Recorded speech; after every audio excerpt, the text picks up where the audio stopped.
Home is a very intimate place, filled with memories, things that we love, familiar routines, and time with friends and family that bring color to our lives. When you provide care in a home, you naturally learn a great deal about your client's life. Knowing details of clients' private lives may make the experience more personal, but it also brings a major responsibility. As a healthcare provider, you are responsible for protecting your client's privacy. Confidentiality or privacy is very important in healthcare. All healthcare providers, including doctors, nurses, home care providers, and companions, are required to keep client information private. To understand the importance of respecting your client's right to privacy, try putting yourself in your client's place. How would you feel if your care provider talked about you, your medical condition or habits, to neighbors, friends, or other clients? Each of us wants to be treated with consideration, and we all deserve the right to choose what information is shared and with whom it is shared. Protecting your client's right to privacy is respectful and professional. It is an essential part of your job as a care provider. I think in our industry, the hardest concept to get across is that you're dealing with people's private health information in a home setting. And when I'm an employee and I work in a hospital or nursing home, you just get this aura about I'm in a medical facility and there's procedures and rules, and you're kind of guarded on what you talk about. But in a client's home, it's friendly and warm, and it's so easy just to share, and you can forget that that is private information. So just the natural home environment makes it even more difficult to remember you are a professional and you have private information, and it's your job to keep it private. Privacy rights are legally enforced through HIPPA, a federal law passed by Congress in 1996. HIPPA stands for Health Insurance Portability and Accountability Act. The part of HIPAA that we are focusing on is the privacy rule, which define how healthcare providers must relate to protected health information, or PHI.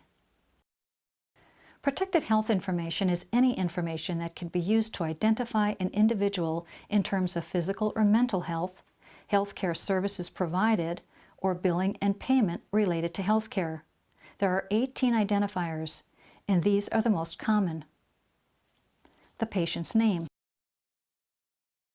Any geographic subdivision smaller than a state, such as street address, city, county, and zip code. Dates such as birth date, admission date, discharge date, or death date.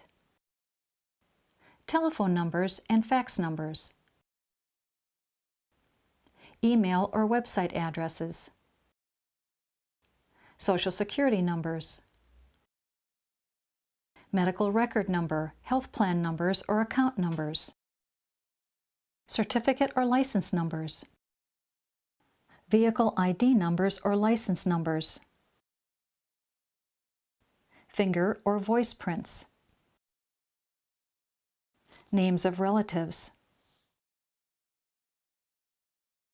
Patient information can be found in many places, including paper records, computers, printers, copiers, and fax machines. One of the situations that presents itself very early on for us in a relationship with a client is when we go out for our first home assessment, they may tell us that they want the bill to be mailed to their post office box. And so they're giving us a directive already on how they want us to handle their protected health information. It may just be the name of our company and the service and the amount, but that's part of that whole health information. directive that the client has the right to make, and we need to make sure we handle that seriously. Besides making them happy, it is their directive to us, and we want to honor it, and it falls under HIPAA.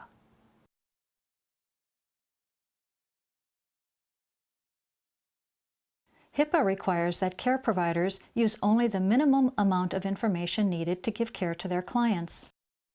Care providers are given basic information about their clients, such as name, address, phone number, and medical information necessary for them to do their job well. This is considered the minimum amount of information needed.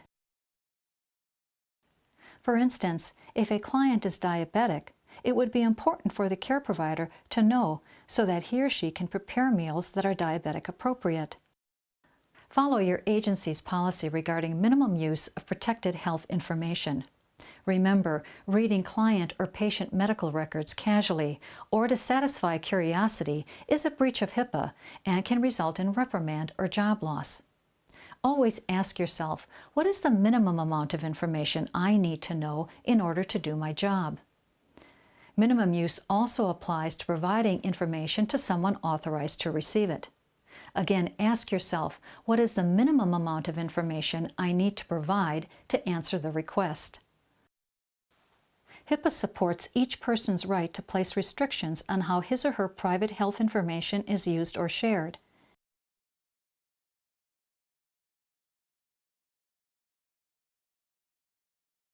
Before your first client visit, you should know who is authorized to receive private information regarding your client's condition or treatment. If you don't know, or if you are unsure, check with your agency before sharing private health information. Always check with your agency supervisor about sharing health information with any new visitor or family member. Don't assume that because it is a son or daughter that your client wants his or her health information shared. If your client wants information withheld from particular people, report the request to your agency's privacy officer, who will respond.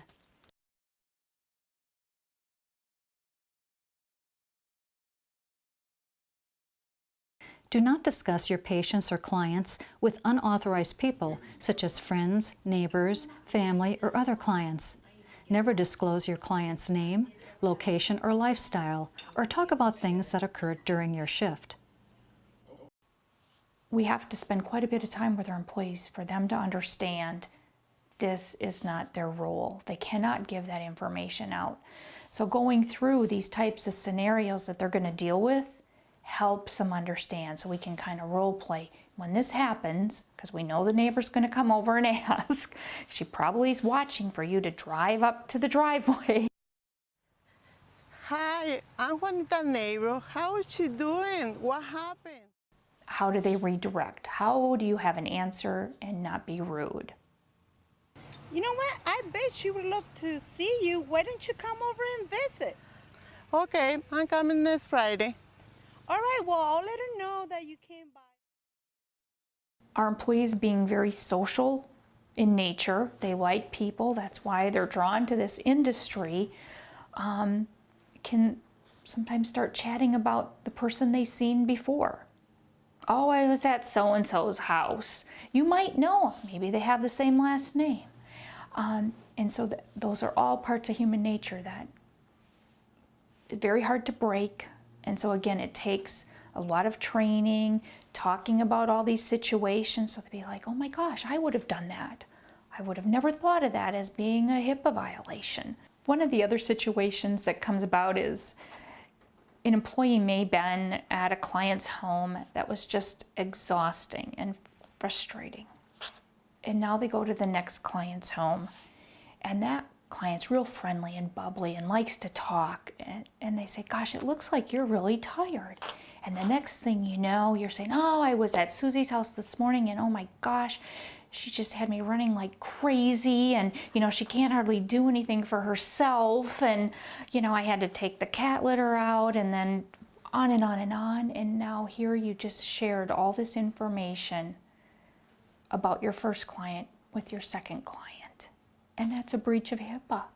But how easy it was to do, because that client was so nice and just wanted to hear about your day, but you couldn't tell her all those details about your day because that was private and now you've had a breach of HIPAA and you may have not even realized it. Another situation is you're at home and maybe you're doing some charting at home. You can't have that exposed to your spouse and children. That's someone's name. What if that is the name of your child's teacher? You know, now you have a whole new avenue of information that's exposed to a child. They don't even realize what they've seen. So home care presents a whole lot of unplanned, unexpected opportunities for health information to be breached. So the more things we can talk about and expose and think through, the better prepared we are. Train yourself to keep patient information private. How's your job going? I love my job. It can be tough at times. So are you working with any challenging patients these days? Well, you know, I can't really talk about my clients. I have to keep client information private. I understand that. Yeah. So how are you doing though? I'm doing good. That's I'm doing good. really good. Doctors and clergy members must follow HIPAA guidelines too. For example, if a doctor visits as a friend rather than as your client's physician and asks about your client's health, remind him that you have the same responsibility to protect private health information as he has with his patients. That's nice. What's his blood pressure like? Because you are his friend and not his doctor, I have the same responsibility that you have.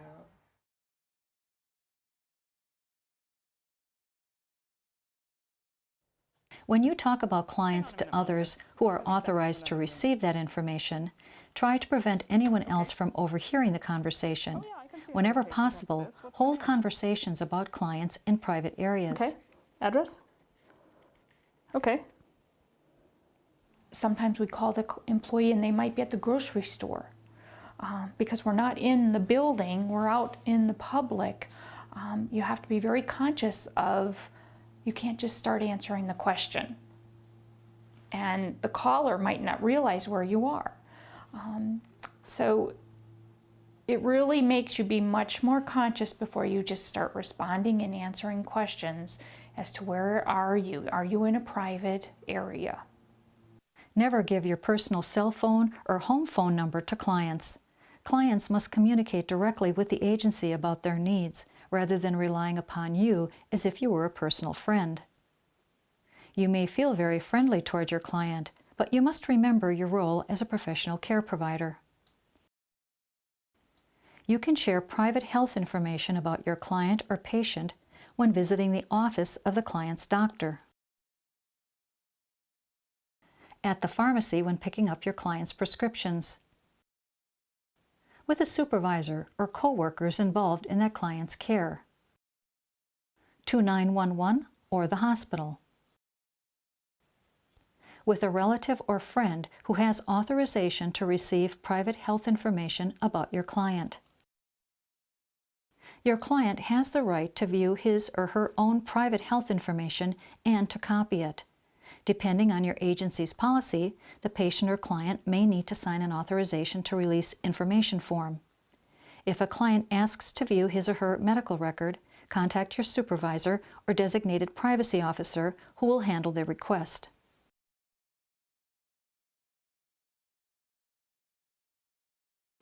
When you're in the office, use good security practices to protect health information. Keep client records closed after use. Never leave any protected health information on desks, conference rooms, or open areas in the office. This includes notes, labels, or forms with patient names. If you see a record in public view where others can see it, take it to the appropriate person or your supervisor. Only people with a need to see information about clients should have access to records. When client records are not in use, they should be stored in locked cabinets or a locked room. For optimum security, double locking is recommended. Store keys in a secure place. Private health information, such as copies of medical records or billing records, must be shredded or incinerated if it is no longer in use or needs to be destroyed. Any paper with private health information on it, such as Post-it notes or scrap paper, should be shredded as well. Printers, copiers, and fax machines should be out of public view. If you are seeing several clients in one day, take only the care plan or assignment sheet of the client you are visiting into the home and leave the other records locked in your car out of sight. During your home visit, be careful not to leave private health information out where family members or others may see it. Any medical record should be kept in your line of sight during the visit. That means close to you so that you can see it at all times.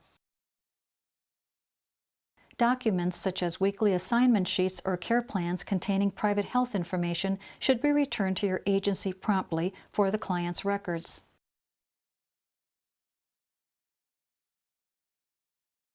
When you give protected health information to a caller authorized to receive it, document it in your notes, giving the name of the caller, the date of the call, and a brief description of the request and information shared.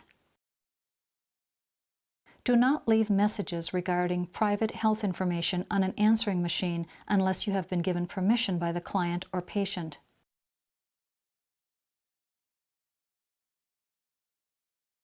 When you are at the office, make sure that your computer is turned away from public view or has a privacy filter to protect client information. Password protection is essential to computer security. Never share your computer password with others. Memorize your password. Never keep a paper record. If you suspect that your password has been used by someone, notify your supervisor immediately. Make sure that you log out of programs when you are not using them. Log off the computer or lock the computer when you are away from your workstation.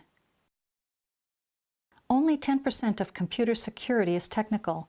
90% depends upon the actions of the person using the computer. In other words, you are the most important part of keeping electronic information secure.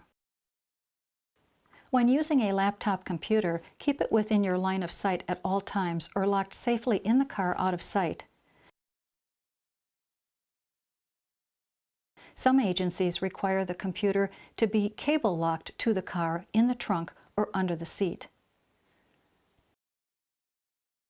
Do not leave your computer or PDA containing protected health information locked or unattended in your car overnight, even in your garage. Keep it in your home in a safe location out of sight. If you are running an errand between visits that takes you to a public place, lock your computer in the car out of sight before heading out from your client's home. By planning ahead, you avoid others observing you as you safely secure your computer. The small size of personal digital assistants, or PDAs, which some people use to record notes or other protected health information, makes them easy to misplace. PDAs are also a popular target for thieves. The best way to secure your PDA is to carry it on your body in a belly pack or other container. If you are not wearing your PDA on your body, it must still be in your line of sight at all times. When not in use, lock the PDA in your car out of sight just as you would lock any item carrying protected health information.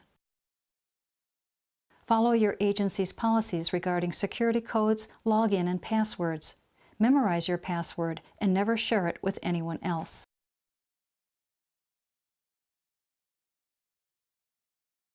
When faxing, send only the minimum protected health information needed, and avoid sending sensitive health information, such as information on HIV or sexually transmitted diseases. Always verify the fax number before sending it. Do not include any protected health information on the fax cover sheet. Always use a fax cover sheet that includes a confidentiality statement. Take reasonable precautions to ensure that the intended recipient is either available to receive the fax as it arrives or has exclusive access to the fax machine. Retrieve documents from the fax machine promptly. If you see a coworker breaking HIPAA rules, report it to your supervisor or privacy officer in your agency. Yeah, do you remember our kindergarten teacher? Yeah, she's my patient now. She's so sick. HIPAA violations can result in disciplinary action or termination from employment. In addition to employee penalties, you can be subject to civil or criminal charges by the government. Fines or prison sentences can result from the following: knowingly releasing patient or client information to someone who is not authorized to receive it, gaining access to health information under false pretenses, releasing patient or client information with harmful intent, selling patient or client information. If you receive a complaint from the patient or client who feels that his or her privacy rights have been violated, contact your supervisor or the privacy officer at your agency. He or she will follow up on the complaint. As a care provider, you have access to information about your client's personal life and health. It is your responsibility to safeguard that information, keeping it confidential. Following HIPAA guidelines will protect your client's right to privacy and will also safeguard you and your agency. I guess I would say the one thing that I would really want all care providers to know is if you're in doubt, don't say it. Because if you're questioning yourself, you probably shouldn't be sharing it. Developing a warm human interaction with your clients or patients is one of the many rewards of providing care to others. It is a valued quality of being a good care provider, but it can also blur the boundaries between personal and professional. Remember, maintaining good professional boundaries makes it much easier to act in accordance with HIPAA guidelines.